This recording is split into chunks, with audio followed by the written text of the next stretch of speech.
Paying NCAA athletes. Just put a percentage of the TV, merchandise, and other revenue away that's given to the student when they leave. Hey, what's up? So this is part of the series that I do where I take things I post on social media to make insights and short that I feel like can be expanded more.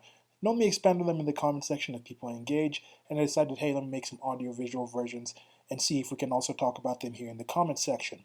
Okay, so today, this is about the situation with the NCAA, which is the National Collegiate Athletic Association in the United States of America. Some of you, most of you who are watching this are probably watching this from the United States of America and are aware of this. This is the organization that is in charge of the collegiate sports at the majority of the major colleges in the United States of America. The most popular ones being basketball, the Basketball League, and the Football League, the American Football League. Those are the big ones. But there's a bunch of other sports at these universities that other players play in, and they're in charge of setting the rules and regulations about it. What's the GPA? What's the grade point average that a student has to have in order for that student to actually be able to play in a certain thing? I think it's only a 2.0, which I think is what, a D average, which is not bad. I mean, in most kind of cases, it's passing, but other schools and things can organize it. But the point of this, the point of the National Collegiate Athletic Association is to supposedly keep this kind of student-athlete amateurish kind of amateurism thing to the sports.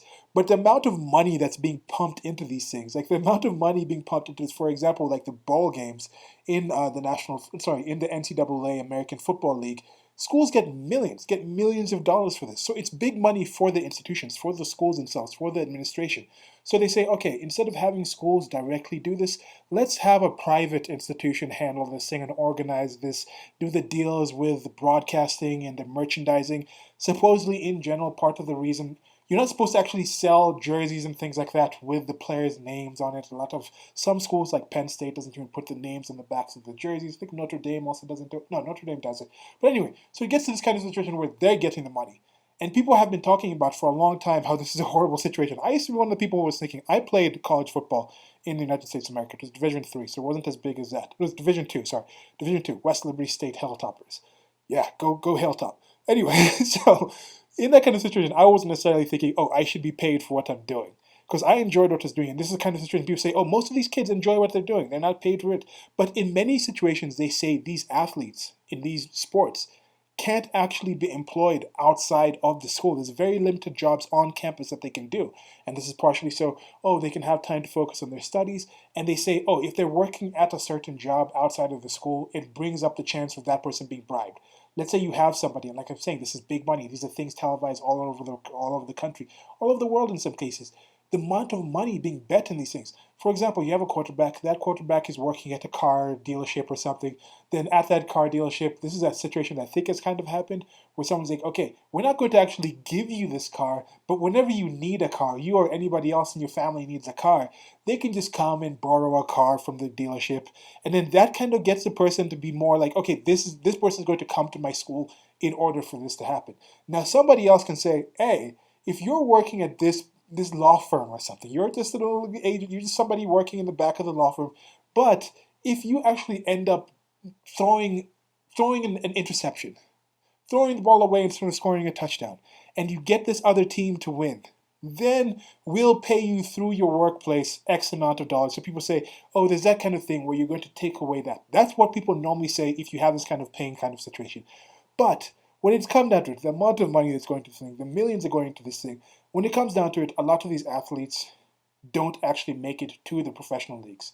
And even if you have other things in the field, in the school, if somebody's a really good scientist, a really good chemist, they could have some GlaxoSmithKline. GlaxoSmithKline, is that a chemist? Is that a biomech? Is it? I don't know. Anyway, you can have like Bayer or something kind of poach somebody and say, oh, this guy's doing some good work. What he's doing in school at that time, we can actually come in and we can say, okay, this guy, he's done these kind of studies. His final thesis, we're going to actually invest in him during his final thesis, and the work and results he's done in his final thesis, we might take that and actually use it as part of what we're doing in our company, and we're actually going to pay this person.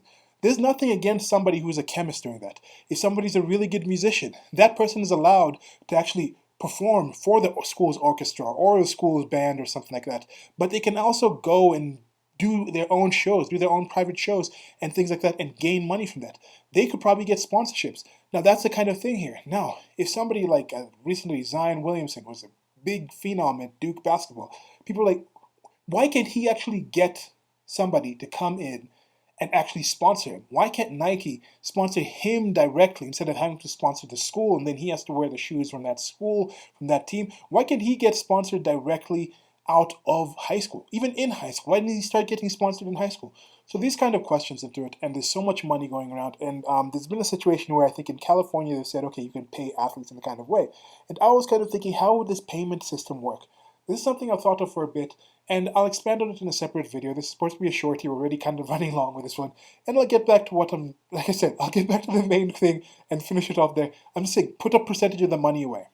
This doesn't have to be every single athlete, every single sport. If you have a situation where it's like, look, this is a swimming team, no matter what kind of situation, if there's a stadium, if there's something being televised, there's enough computation in order to actually understand this thing has actually brought in this amount of money to the school for this. If that sport happens to be actually at a loss, then there's no issue. If there's not enough people watching, if there's not enough people viewing, then there's not enough an issue, because actually getting the scholarship isn't just enough, isn't just a thing. I used to think, oh, they're getting a scholarship, they're getting X amount of their education. Let's say it's $25,000 a year. They're getting that free, but not everybody's a scholarship athlete. Some of the people aren't. Some of the people actually could have been getting millions if they had left the school at a certain time, but they get injured at the school. What happens to them? I know these people can take out some insurance and take out this. People who offer insurance to these people now at a rather low rate. I think then they get paid back very handsomely once this person actually makes it pro, and the amount of people that actually end up needing to use this isn't that high. But regardless, you can calculate how much money comes in. So you get a situation where it's like, okay, this football team, they play 12 games in a season, and this has brought in $10 million to the school. We make a bowl game, there's another $10 million, and then you just say, okay, we're putting 1% of that away for the students.